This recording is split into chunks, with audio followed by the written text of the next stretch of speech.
우리 예배를 시작할 때 예배부장님 나오셔서 이 앞에 있는 초에 여러분 저 말을 했습니다. 그러면 이 초는 뭐냐? 여러분 대림절 초는 평화의 왕으로 오신 예수님을 상징하는 것이 초입니다.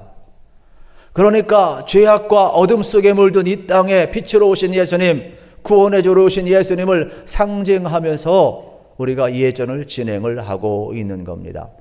여러분 진한 색에서부터 점점 옅은 색, 흰색까지 오는 것은 주님이 우리에게 다가오고 있다는 뜻이에요. 그런데 우리가 예전은 경건한 것 같지만 사실 이 의미는 되게 기쁨이 있어요. 왜요? 주님이 우리에게 오시기 때문에 그렇습니다. 특별히 우리가 지금 대림절 기간을 여러분 지금 보내고 있습니다.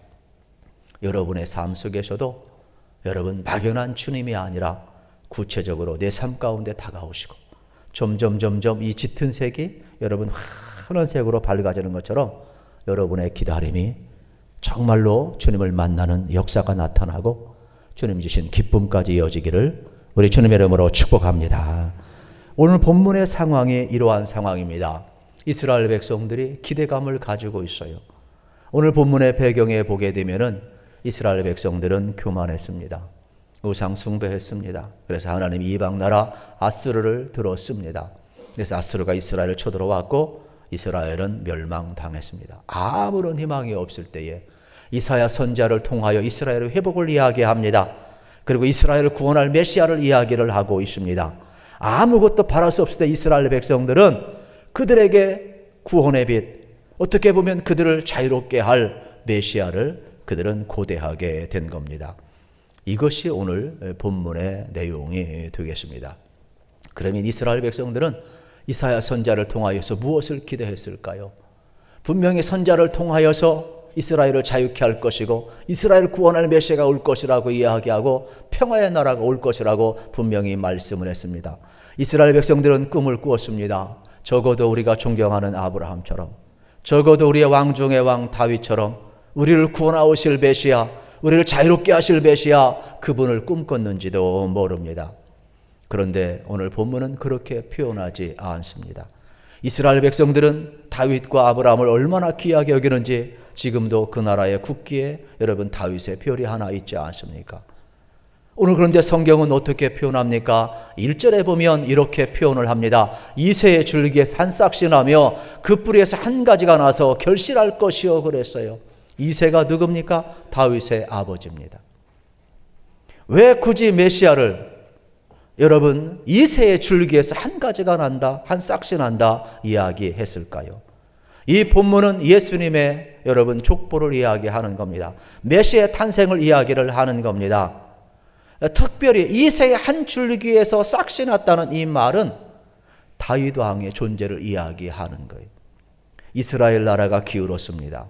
이새의 가문도 기울었습니다. 가장 연약했던 이새의 한 줄기에서 다윗이 나왔다라는 거예요. 이 다윗의 후손 가운데 예수가 나왔다라는 거예요. 가장 낮아짐, 가장 비천함을 이새의 한 줄기에서 싹이 났다 이렇게 표현을 하고 있는 것입니다. 이만큼 이스라엘 백성들은 여러분 어떠한 왕을 기대했어요? 메시아를 기대했어요?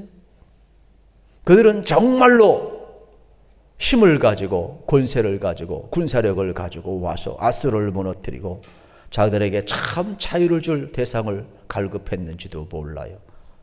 그러나 하나님께서는 이사야 선지자를 통하여 우리에게 보낼 메시아는 이스라엘 백성이 기대하는 것과 우리가 기대하는 것과 다르다는 것을 이야기해 주고 있습니다. 오히려 우리를 죄와 사망으로부터 해방하여 줄 하나님의 아들의 모습을 이렇게 표현을 하고 있는 것입니다. 그들의 기대와는 달리 이새의 한 줄기에서 메시아가 온다라는 겁니다. 그러면 여기에서 이새의 한 줄기란 무엇을 의미하는 줄 아십니까? 이걸 성경을 연구해 보면 벌목을 하면 나무를 베지 않습니까? 그러면 나무 밑둥만 남은 것입니다. 이새의 한 줄기는 이와 똑같은 거예요. 그래서 그루터기 밑둥만 남아있는, 더 이상 거기에 나무가 없습니다. 가지가 없습니다. 열매가 없습니다. 생명이 없습니다. 그런데 생명이 없는 그 그루터기에 생명의 싹시 트인다. 이것을 이새의 한 줄기로 표현을 하고 있는 거예요. 인간의 힘이 아니라, 어떤 자연적인 역사가 아니라, 불가능하고 아무도 기대하지 않는 이 그루터기에서 생명의 싹시 나고 있음을 표현하고 있는 겁니다. 그렇습니다. 여러분, 모든 희망이 사라진 순간에 여러분, 예수님께서 유대 베들레헴 마구간에서 태어나신 것과 똑같은 겁니다. 예수님이 강림하실 때 가장 작은 자의 모습, 연약하고 보잘것없는 모습으로 왔습니다. 아마 예수님인 줄 알았으면, 구원의 줄 알았으면 자기 방, 집, 여관 다 내어놓았을 거예요.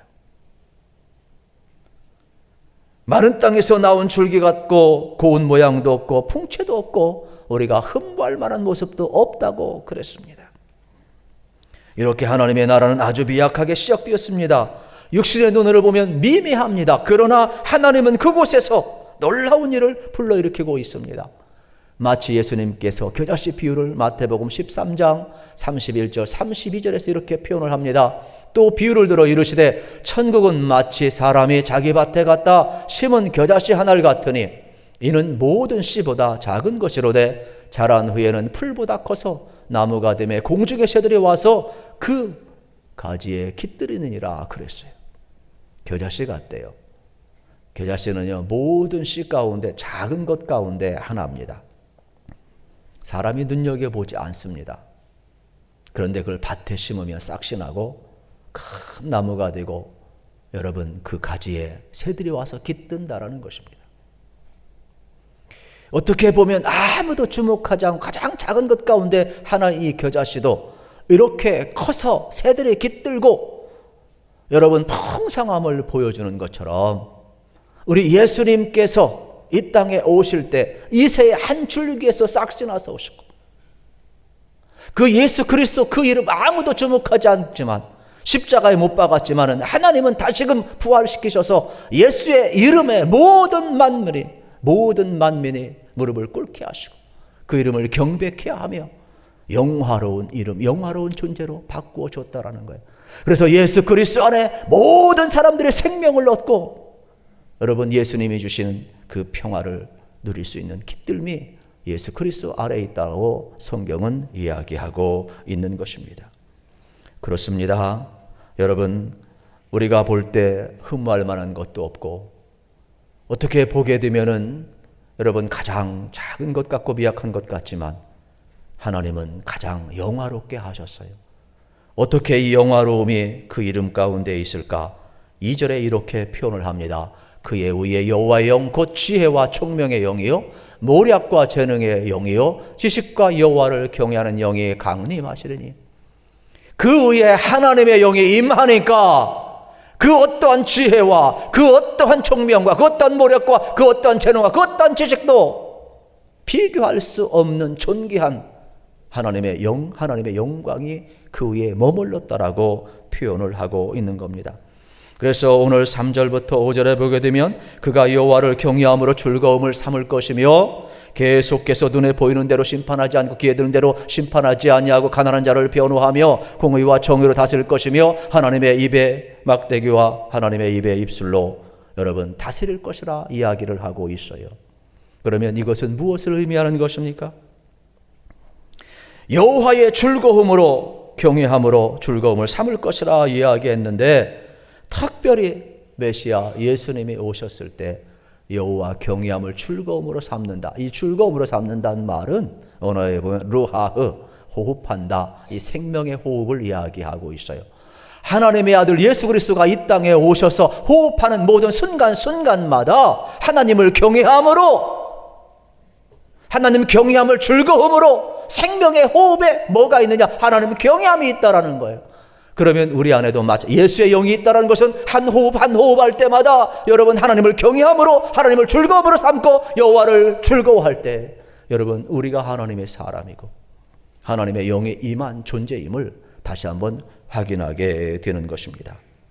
예수님의 생애 전체는 하나님을 경외하는 삶 전부였습니다. 사무엘 베케르트의 고도를 기다려보라는 이 내용에 보게 되면은 한 시골에 앙상한 큰 나무 가지 밑에 두 방랑자가 있습니다. 특별히 블라디미르와 또 에스테르 공이라는 이 두 방랑자가 나무 밑에서 누구를 기다립니다. 근데 그 기다리는 기다림은 어제 오늘의 기다림이 아니라 오래전부터의 기다림이었습니다. 누구를 기다리냐? 고도라는 사람을 기다리는 거예요. 그런데 그 기다림이 얼마나 지루하고 힘든지 오지를 않아요. 그래서 그들은 계속해서 기다림 속에서 서로가 대화를 합니다. 그리고 질문을 주고받습니다. 그리고 서로 놀이도 합니다. 춤을 추기도 합니다. 심지어는 광대놀이도 합니다. 할 수 있는 모든 것을 다 하는데 이제 기다려도 고도가 오지를 않아요. 이제 기다림에 지쳐버립니다. 더 이상 포기하고 싶을 때 한 소년이 오는데 그가 고도가 아니라 고도의 소식, 고도가 곧 온다라고 알려주는 전령입니다. 이 일이 반복되다가 여러분 박을 내리는 것이 고도를 기다리며 스토리가 되겠습니다. 우린 이 책을 여러분 제가 왜 소개할까요? 어쩌면 우리 일생은 기다림의 연속인지도 모릅니다. 기다리다가 지칠 수 있고 기다림을 포기할지도 모릅니다. 그러나 이 기다림은 우리가 살아가야 될 이유이고 여러분 이 기다림은 여러분 우리 존재 이유임을 우리는 다시금 알아야 하는 것입니다. 이 대림절 기간에 우리가 막연한 기다림이 아니라 다시 오실 예수 그리스도, 신실하시고 충성되고 진실하신 예수 그리스도가 다시 오시마 약속하셨으니까 우리는 성경의 약속대로 믿는 겁니다. 우리 주님 오시면 모든 것이 다 해결되기 때문에 우리는 기다리는 겁니다. 이 기다림이 기다림으로 끝나지 않냐고, 기다림 속에 하나님은 하나님의 방법대로 일하고 있음을 우리에게 가르쳐주고 있는 겁니다. 그래서 이 지난 보라색에서부터 옅은색까지 계속해서 주님 오실 때까지 우리 속에 뭐가 있어요? 기다림이 있고 소망이 있어요. 그리고 회개가 있어요. 사랑이 있어요. 나눔이 있어요. 우리가 더욱더 화해의 삶을 살아가요. 사랑의 삶을 살아가요. 끊임없이 여러분 우리 속에 일하시는 이 하나님의 놀라운 방법을 우리는 발견해야 하는 것입니다. 이윤규 선교사님의 내려놓음이라는 책을 우리 많은 분들이 읽은 줄로 알고 있습니다. 특별히 이윤규 선교사님은 여러분 자기 유학생활과 몽골 선교 사역을 통해서 내려놓음이 무엇인가를 우리에게 소개를 합니다. 왜 많은 사람들이 내려놓지 못하느냐? 빼앗긴다고 생각하기 때문이라는 겁니다. 그런데 이분은 오히려 내려놓음은 빼앗김이 아니라 하나님이 채워주시는 신비한 역사의 경험이라고 우리에게 소개를 해주고 있습니다. 그러면서 독자들에게 여러분들은 무엇을 내려놓습니까? 라고 질문을 던지며 그가 스스로 대답을 합니다. 요약을 하면 첫 번째 내려놓음은 자신이 쓸 수 있는 힘을 내려놓는 것이라고 이야기를 했습니다. 여러분 자기의 지위, 자기의 경력, 자기의 힘 내려놓기 어렵죠. 그러나 이것을 내려놓을 때 하나님이 여러분 역사하신다라고 이야기를 하고 있는 겁니다. 두 번째로 내려놓음이라는 것은 자신이 알고 있는 것, 경험한 것이 전부가 아님을 내려놓는 것이라 그랬습니다. 여러분 내가 경험한 것, 내가 배운 것, 내가 아는 지식, 내 경험을 어떻게 내려놓습니까? 그런데 내 경험과 내 지식을 고집하게 되면 고집쟁이가 된다는 거예요. 새로움을 경험하지 못한다는 거예요. 새로운 정보나 새로운 세계에 들어가지 못한다는 거예요. 여러분 지금 시대는 얼마나 급변하고 있는지 몰라요. 그런데 우리는 어떻게 하고 있어요? 새로움에 대해서 받아들일 준비가 부족하죠. 그래서 철저하게 우리가 알고 있는 것, 경험한 것, 내가 아는 지식이 전부가 아님을 알고 내려놓을 줄 알아야 된다는 거예요. 세 번째는 여러분 내가 가진 것을 내려놓으라는 거예요. 이게 가장 어려워요. 왜냐하면 내가 가진 인간관계 내려놓으라는 거예요. 어려운 일이 있을 때 여러분 사람은 찾아가잖아요. 그러지 말고 하나님 의지하라는 거예요. 내가 가진 돈 의지하잖아요. 그것도 내려놓고 하나님의 역사에 쓰임받게 하라는 거예요. 내가 가진 힘, 내가 가진 지식들, 이러한 것들 여러분 내려놓을 수 있느냐는 거예요. 사실 이게 얼마나 어려운지 몰라요. 그래서 우리는 어떻게 합니까? 이런 것을 내려놓을 때 여러분 하나님이 역사하시고 하나님이 하나님의 힘을 또 하나님의 능력을 여러분 나타내셔서 역사한다는 것을 그는 우리에게 소개를 하고 있어요. 그리고 네 번째로는 나 자신을 하나님이 쓰도록 내려놓는 것이라고 이야기를 하고 있습니다. 사실 여러분 저도 그렇고 여러분도 그렇고 우리 자존심 내려놓기 어렵잖아요. 그리고 이것만은 안 된다는 게 있잖아요. 근데 그거 내려놓을 수 있느냐는 거예요. 여러분 아브라함이 100세 이삭을 얻었으니 얼마나 행복했겠습니까? 근데 하나님이 보실 때 하나님이 준 거 생각하지 않냐고 이삭과 때 푹 빠져 있으니까 하나님이 테스트하잖아요. 아브라함아 네 이삭 바쳐라. 아이고 날벼락 맞았어요. 3일간 고생하잖아요. 모리아산을 향해 갈 때 얼마나 아비된 마음이 근심이 됐겠어요. 내려놓을 수 없어요. 이것만큼은 안 되는 게 있어요. 내 지식이든 내 자존심이든 내 경제이든 내 경험이든 내 포지션이든 내 자식이든 뭔가 있어요. 그런데 그것까지도 내려놓으라는 거예요. 아브라함이 모리아산에 올라가서 이삭을 결박하고 제단에 놓고 하나님 앞에 드리려 할 때 얼마나 급했던지 아브라함아 됐다. 손 내려라. 칼 내려놔라. 내가 내 마음 알았다. 그것까지 내려놓은 걸 보잖아요. 자기의 경계선이 있어요. 한계선이 있어요. 그러나 그것까지 내려놓을 때 하나님이 역사하는 거, 여호와 이레의 역사가 여기에 나타난 것을 우리에게 가르쳐주고 있는 거예요. 그래서 내려놓음이라는 것은 내 뜻을 버리고 하나님의 계획, 하나님의 뜻으로 채우는 것이 바로 내려놓음이라고 소개를 하고 있습니다. 그렇습니다. 저도 그렇고 여러분도 그렇고 여러분 나의 기대, 나의 방식을 내려놓으면 하나님의 신비한 방법으로 하나님의 뜻, 하나님의 방법으로 채워주시는데 이것을 꼭 경험하기를 우리 주님의 이름으로 축복합니다. 지금 우리에게 필요한 것은 딴 것이 아니죠. 내 방법, 내 기대를 내려놓고 주님께 맡길 수 있느냐가 우리의 과제가 되겠습니다. 다시 본문으로 돌아가 보게 되면 아스루의 핍박과 멸망 앞에서 이스라엘 백성들은 무엇을 기대하고 있을까요? 무엇을 바라고 있을까요? 이사야 선지자가 약속한 대로 빨리 메시아가 와서 구원자가 와서 아스루를 멸망시키고 오히려 아스루처럼 우리가 굴림에서 봐라 하나님을 믿는 백성은 이렇게 전화위복하고 역전시킨다. 세상에 떵떵거리는 모습 한번 보여주고 싶었을 거예요. 그런데 이스라엘 백성의 기대와는 전혀 달리 그분은 3절 중반절에 보면 눈에 보이는 대로 심판하지 않고 그의 귀에 들린 대로 판단하지 않겠다 이야기를 합니다. 우리는 외모로 사람을 보지만 외모로 보지 않겠다라는 거예요. 심지어 뭐라고 이야기합니까? 여호와를 경외함으로 즐거움을 삼고 공의와 정적으로 통치할 것이며 입에 막대기로 세상을 치시겠다라고 말씀하고 있는 겁니다. 그래서 4절 이하부터 공의로 가난한 자를 심판하신다는 말은 뭐예요? 아스루에 편성하지 않고 나라가 망할 때, 자기가 무너져 갈 때에도 가난한 심령이 되어서 끝까지 여호와를 의지한 그 가난한 자들 하나님이 변호하시겠다라는 거예요. 하나님이 보호하시겠다라는 거예요. 하나님이 이끌어 가시겠다라는 거예요. 정직으로 세상의 겸손한 자를 판단하시겠다고 이야기를 했어요.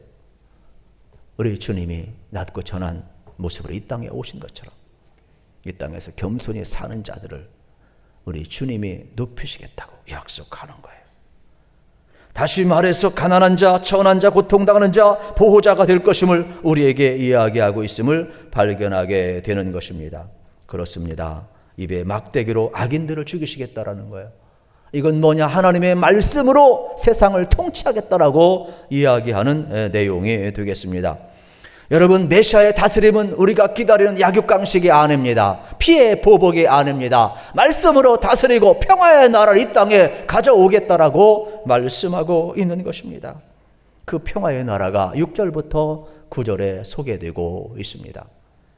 심지어 하나님의 나라를 이렇게 표현합니다. 이리가 어린 양과 함께, 표범이 어린 염소와 함께, 송아지 어린 사자가 살찐 짐승이 함께 있고 어린에게 이끌리는 평화의 시대를 이야기하고 있습니다. 그런데 우리가 사는 세상은 어떻습니까? 야국강식의 세상입니다. 청문회 할 때 보면 여러분 털어서 먼지 안 나는 사람 하나도 없어요. 우리가 볼 땐 참 훌륭한 사람인데 얼마나 먼지가 많은지 몰라요. 요즘 우리 사회는 어떻습니까? 서로 못 잡아먹어서 안달이에요. 제가 굳이 말씀드리지 않겠어요. 여러분, 이러한 세상에 주님이 가져올 그 나라, 바로 평화의 나라라는 것입니다.